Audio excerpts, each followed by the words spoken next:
Suppose my daughter is not here now, she's in India. Swamiji, what is your best advice about raising children? Because they are just give her to read one chapter and how you're going to demonstrate. Then Kriya Yoga practice makes us realize there is no distance between self and God.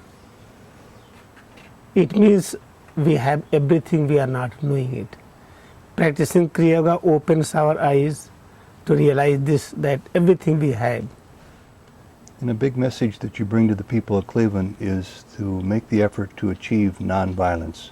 Do you mean nonviolence in the outside world or nonviolence for the individual? When nonviolence is inside, then we can practice outside, otherwise not. When I'm having the nonviolence thought inside, if I do not like myself, this is the first violence. In the prayer we say simply, we repeat and we say, in this we get that. When we say, God, just help me, in this practice you see, God, I have no distance with you. It is, I receive your help in each moment that is flowing in the form of being which I feel. This is called more deeper devotion in God, that we are not blaming Him, you are not helping. We are receiving His help in the different style. Therefore, Kriya Yoga meditation is called the very active prayer. Welcome to SOULJOURNS and to the Kriya Yoga teachings of Swami Shree Yogi Satyam. Within 2 years of his experience in medical school in India, Guruji, as he likes to be called, realized that Kriya Yoga is the highest medical science. Guruji leaves his ashram in Allahabad every year to teach Kriya around the world, including here at John Caroll, the Jesuit Catholic University in Cleveland, Ohio. It was here that he allowed for this extensive interview about his teachings and about his life. This interview was recorded in Pepper Pike, Ohio in July 2009. Swami Shree Yogi Satyam, welcome to Cleveland.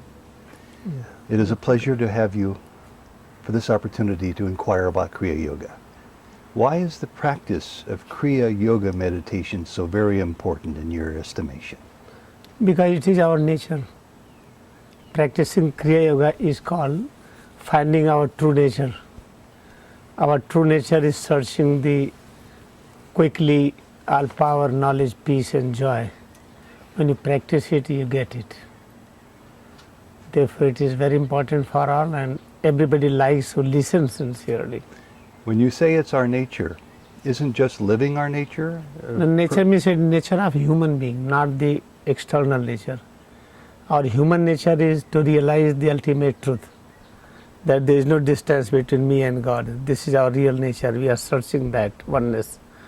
And this practice brings that But we are very busy realization. in this lifetime. We have education to acquire, spouses to marry, jobs to have us provide for our children, and problems that come along the way. Do you mean that we should learn this practice to become part of what our nature is all about as we grow older, or can we also learn to do this during our formative years when there are so many obligations and duties in our lives? When we practice in the young, then we fulfill our obligations in the best way. Then our marriage is best, our job is best, our work is best, or all are the best when we practice in young age. But when we practice little in grown-up age, you can say older age, before that we are having all problems with the marriage, problems with the job, problems with the living. Therefore, practicing from very beginning means avoiding all problems in advance. And for the beginning student, the beginning individual who seriously wants to learn this practice, what is the first thing they should be aware of? Yes, all children are having that thought they can do anything in the world. Slowly they are trained by the family members, by school members. Oh, you are not good, you are having learning disability. Oh, you are grading A, B, C. Like this, we remind them again and again that you are not good, you are not good. But each and every children from the childhood, they have thought they can do anything. And when they get Kriya Yoga from the very beginning, they hold that thought. That thought never disappears. Then they do much better what we can imagine. And I notice in your classes that there aren't too many children. Most of the people here in Cleveland anyway are in middle age to young middle age. And these people have already acquired years, if not decades, of others telling them they're not very good, and they have lots of bad habits to overcome. Can they realistically learn this practice of Kriya Yeah, Yoga? actually, when you practice, automatically we get all power to get rid of all habits.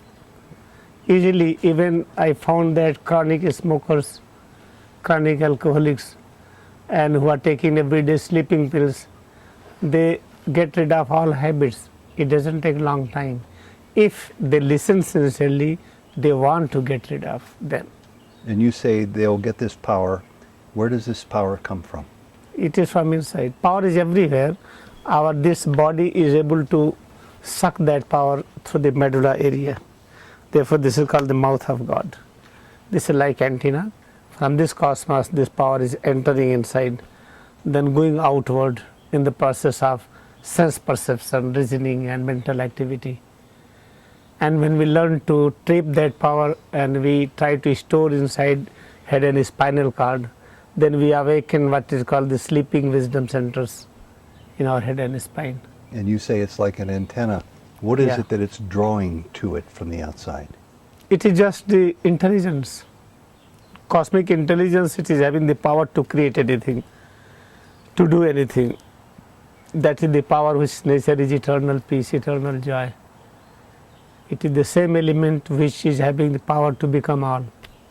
You frequently say during your lectures here in Cleveland, and I'm sure everywhere, over and over again, that when you practice this form of meditation, you're very much residing in the ocean of knowledge. When I'm in the ocean and knowledge is all around me, it's one thing. How do I get that knowledge into me? Because we are having our conditioning that knowledge is not in me. Knowledge is present in the book or in the lecture what we listen. But when we turn off the all senses and concentrate on self, then we realize it is within everything. When we realize the whole knowledge is within, then immediately realize that within has become atom also. Then we realize atom is also the source of knowledge. The atom. As we get the cell phone, computer technology, wireless, it is all atomic energy. But we get that knowledge only when we find first within. Is it like osmosis or assimilation? Does it just all of a sudden manifest itself one day? It is not all of a sudden. This is called the gradual awakening. Just as seed is there, seed sprouts, then become little small plant, then bigger, then big tree, then flowering, then fruit comes. When fruit comes, it is not the spontaneous, it is in process from the sprouting up to that end. I know you have an extensive background in science. You were a medical student in India, and yet your answers and your comments reflect the knowledge that comes from other sources. You often say that you can't learn alone through books or through listening to discourses. Actually, real knowledge of the scripture, it comes from inside. All the science knowledge are the branches of the scriptures.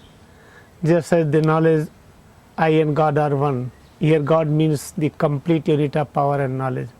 Then whatever I exist, it is always one with that. And how to get that? When I learn how to concentrate on I. And where is the I? I has become this visible form first. Then never try to concentrate outward, just try to feel yourself more and more. Then you start getting more idea from inside, more thoughts inside. Is this called intuition? Yeah, intuition. There's a friend of ours, Guruji, in Columbus. She's a middle-aged woman, a lawyer who had a near-death experience, and she's written a book about her experience. In brief, it's as if she had a download of cosmic knowledge and cosmic awareness, and she wasn't even spiritual to begin with, but her book's very much a revelation of information that she couldn't possibly know otherwise. Is that what you're talking about when we're in this ocean of knowledge and we're serious? Actually, intuition is called the complete awareness of truth. Just I see you with my eyes. Eyes are not able to see you perfectly clearly. There is some flaw. Then I use my all senses to touch, to hear you. Then I try to think about you. Then I imagine about you. I put a logic about you, but still I fail to understand you. Therefore, I need the something different than that. That different, it is called the single eye, third eye, intuition. That is called the voice of the soul. Some people call it the heart. Yeah, some people call heart, but they think this is the heart, not this heart.